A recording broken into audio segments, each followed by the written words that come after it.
একজন আবাল সরকার আছে, আছে না নাই? কি সরকার? আবাল। আবাল কি কোনো নাম আছে? জোরে বলেন আছে? তাহলে কি নাম হবে? আবুল। কি নাম? আবুল। ওর আমি নাম দিয়েছি আবাল সরকার। কি সরকার? ওর আসল নাম হলো আবুল সরকার, আমি দিয়েছি আবাল সরকার। সে একটা গান গাইছে, বলবো আপনাদেরকে? বলবো নাকি আবার গাল পারবেন যে হুজুর তো গান গাইতেছে স্টেজে উঠে? আমরা গান গাই না। যে ভণ্ডরা গান গায় আমরা তাদেরকে বাস দেই, উদাহরণ দেই, ঠিক কিনা বলেন? এই জন্য উদাহরণ দেওয়ার জন্য আমি বলতে চাই, আল্লাহ প্রেমের বান্দা হয়ে, আল্লাহ প্রেমের বান্দা হয়ে বেঁচে থাকার আশা নাই, মুর্শিদ প্রেমের কাফের হইয়া মইরা যাইবার চাই। জোরে জোরে বলেন না ওর ঈমান আছে? জোরে বলেন ওর কি ঈমান আছে? কি বলতেছে? আল্লাহ প্রেমের বান্দা হইয়া বেঁচে থাকার আশা নাই, মুর্শিদ প্রেমের কাফের হইয়া মইরা যাইবার চাই। আহারে কপাল পোড়া, ঠিক কিনা বলেন? কি পোড়া? আরো জোরে বলেন না কি পোড়া?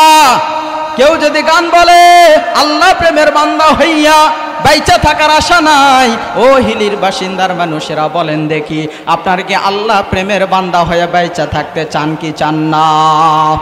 আরো জোরে বলেন, চান কি চান না? তার কারণ আল্লাহ প্রেমের বান্দা হয়ে আল্লাহ যাকে ভালোবাসে, দুনিয়াতে কোনো যুবক বন্ধু, কোনো বৃদ্ধ বাবাজি যদি আল্লাহর প্রেমের বান্দা হয়ে যায়, তার জন্য কাল কিয়ামতের ময়দানে আর কোনো সমস্যা নাই, ঠিক কিনা বলেন? আরে আবাল সরকার কি বলছে? মুর্শিদ প্রেমের কাফের হইয়া, নাউজুবিল্লাহ নাউজুবিল্লাহ আস্তাগফিরুল্লাহ। কাফের তো কাফেরই, কাফেরের কি কোনো ঈমান আছে? জোরে বলেন ঈমান আছে? ঈমান নাই। এই জন্য বলতে চাই, ও দুনিয়ার মানুষ, আজকে আপনার আমার ছেলে মেয়েগুলো এই গানের দিকে ঝুঁকেছে, এই গানের দিকে চলে গিয়েছে, অথচ আল্লাহর নবীজি সাল্লাল্লাহু আলাইহি ওয়াসাল্লাম বলেছেন, যেগুলো গানের মধ্যে বাদ্য আছে, যন্ত্র আছে, যেগুলোর মধ্যে যৌবন ঝাঁকি দেয়, এই সমস্ত গান গাওয়া সম্পূর্ণরূপে হারাম করেছেন কে? আরো জোরে বলেন কে? দেখবেন আমাদের সমাজের মধ্যে কিছু শিরকি গান আছে, আছে না নাই? বলবো বলবো? জোরে বলেন বলবো? পরে না চোখের পলক, কি তোমার রূপের ঝলক, আমি জ্ঞান হারাবো, মরে যাব, বাঁচাতে পারবে না কেউ। বলেন দেখি, বাঁচাতে পারবে না কেউ, এমন কথা আছে কোথাও? জোরে বলেন আছে? আল্লাহ বাঁচালেও কি মরবে? জোরে বলেন মরবে? তাহলে এই যে গানের মধ্যে শিরক ঢুকাইছে, এই গান আপনার আমার ছেলে মেয়ে গায় কি গায় না? আরো জোরে বলেন, গায় কি গায় না? বাঁচাতে পারবে না কেউ, এই কথার মধ্যে শিরক আছে না নাই? আরো জোরে বলেন আছে না নাই?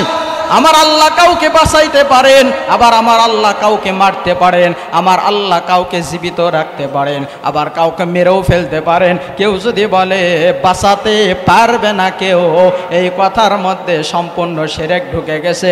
আর একটা শিরক যদি থাকে, আমি সামনে শেষের দিকে গিয়ে কোরআনের আয়াত দিয়ে দিয়ে আপনাদেরকে বুঝাইয়া দেব যে যারা শিরক করবে, বিদআত করবে, তাদের শেষ পরিণতিটা কি হবে। জোরে বলে আল্লাহু আকবার। তাহলে পরে না চোখের পলক, এই গান আমি বললাম, আজকে গান বলার আমার এখানে কোনো উদ্দেশ্য নাই, কাউকে খুশি করার জন্য নয়, কাউকে নারাজও করার জন্য নয়। আমি গানটা এই জন্য বললাম যাতে মুসলমানের ঈমান আকীদা শুদ্ধ হয়ে যায়, ঠিক কিনা বলেন?